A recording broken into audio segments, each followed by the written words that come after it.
داستانی کۆڕێ ئەو بەرگریەی ڕژێمی بەعسی لە پەلامار و داگیرکاری کوردستان ڕاگرت. ئەو کات هێزەکانی بەرەی کوردستانی توانیان لە کۆڕێ بەعس تێک بشکێنن. بەشێک لە پێشمەرگە و سەرکردەکانی ئەو شەڕە باس لە چۆنیەتی تێکشکاندنی بەعس دەکەن. بەداخەوە ئەوە ماوەیەکە لایەنێک دەیەوێ ئەو مێژووە یاخود ڕاستی ئەو داستانە بشێوێنێ کە من پێم وایە ئەوە لە بەرژەوەندی خۆشیان نییە، چونکە خەڵک باش دەزانێ، هەموو خەڵکەکە باش دەزانێ شایدەکان ماون، خەڵکی ناوچەکە ماوە، ژمارەی شەهیدەکان، بریندارەکان هەموو بەڵگەی ئەوەن چێبەشدارێکی دێ و چێبەشداری نەکردیا. بۆ نمونە هێزی سەرەکی لەو داستانەدا هێزی یەکێتی نیشتیمانی کوردستان بووە. 9 شەهیدی بەس لەو داستانە داوە، بزوتنەوەی ئیسلامی 2 شەهیدی داوە، خەڵکی تر برینداریان داوە.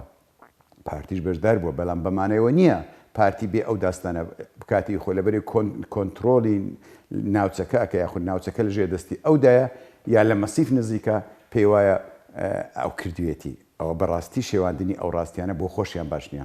من ئومێد دەکەم و هیوادارم لایەنە سیاسیەکانی کوردستان ئەوە وەکو دەستکەوتێکی گەلی کوردستان باز بکەن. هەموو شەڕیان کرد، بەڵام شتە ئەساسیەکە یعنی حکوومەت هاتبوو ئەولای دەربەندەکەی گرتبوو و بە دەبابەت داهاتە پێشەوە. ئەگەر دەربەندەکەمان نەگرت باوە، سەرشاخەکانمان نەگرت باوە، دەبابەکان داهاتنە پێشەوە و نەدەشکان. بەڵام کە ئێمە ئەوێمان گرت هەر دەبابەکانیان بەجێهێشت، چونکە هاتی سەر دەربەندەکەمان لێگرتن.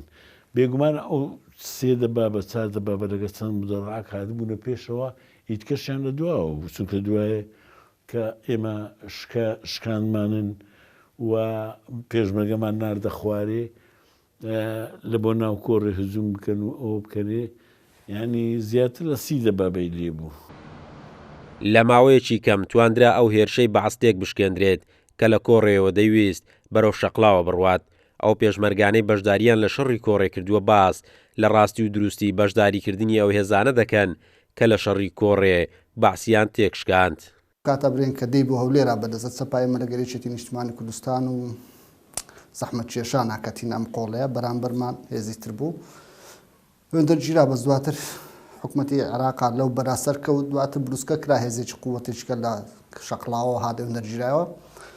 لە کۆڕێ جەپەیەکی بە قووەت کرا ڕەدێکی جوانی حکومەت درایەوە، بزوتنە ئیسلامی کاریگەری هەبوو و دەورێکی خۆی بە قووەتی هەبوو کە ئێمە شەهیدیشماندا لەوێ برێن 11 شەهید کرا، 11 کەس شەهید بوون، بە زۆریان فەرماندە بوون، یعنی لە ئاستی قیادیا بوون، سەرکردە بوون لە عەسکەریە.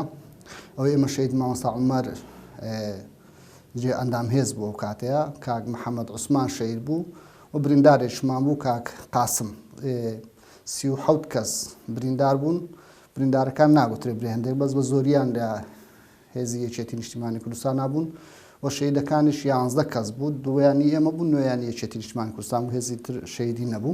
ئەو بارودۆخەی ئەو کاتەی کە لە داسانەکە تۆمار کرا بڕاستی بیبن بۆ خۆیان بە شێوەیەک لە شێوەکان بینوسنەوە کە پراوێزی ڕۆڵی خەڵکی تری تێدا بکەن. بۆیە خاوەندارەتیکردن لە سامانەکی گەورەی ڕابردووی خۆمان ئەرچێکی خۆمانە بۆ ئەوەی بەڕاستینەوەکانی دواڕۆژی خۆشمان بزانن کە ئەو داستانە بەڕای من هیچ جیاوازەکی نییە لەگەڵ ئەو داستانانەی کە لە دەربەندی بازیان یان لە شوێنەکانی تر لە مێژوودا تۆمار کراوە. ئەوە بۆ هۆکاری ئەوەی کە هێزەکانی بەرەی کوردستانی کە لەو ڕۆژەدا بێکەوە بتوانیمان بێگوتووی ڕوبەڕووی ڕژێمەکی سەرسەختی فاشیستی درڕندە ببینەوە. لە شەڕی کۆڕێ جگە لە یەکێتی نیشتیمانی کوردستان کە ژمارەیەک شەهید و برینداری هەبوو، هەر یەک لە بزوتنەوەی ئیسلامی و زەحمەت کێشان و سۆشیالیست شەهید و برینداریان هەبوو. بەوتەی کە سوکاری شەهیدانی داستانی کۆڕێش دوای تێپەڕبوونی 31 ساڵ بەسەر داستانی کۆڕێ ڕێگە نادرێت دوێنێ ئەو شەهیدانەی کە بە خوێنی خۆیان مێژووی سەرکەوتنیان لە شەڕی کۆڕێ نووسیەوە لەو شوێنە دابدرێن، چونکە ڕاستی ئەو لایەنانە ئاشکرا دەکات کە بەعسیان لە شەڕی کۆڕێ تێکشکاند. قارەمان جەوهەر، کورسات نیوز، هەولێر.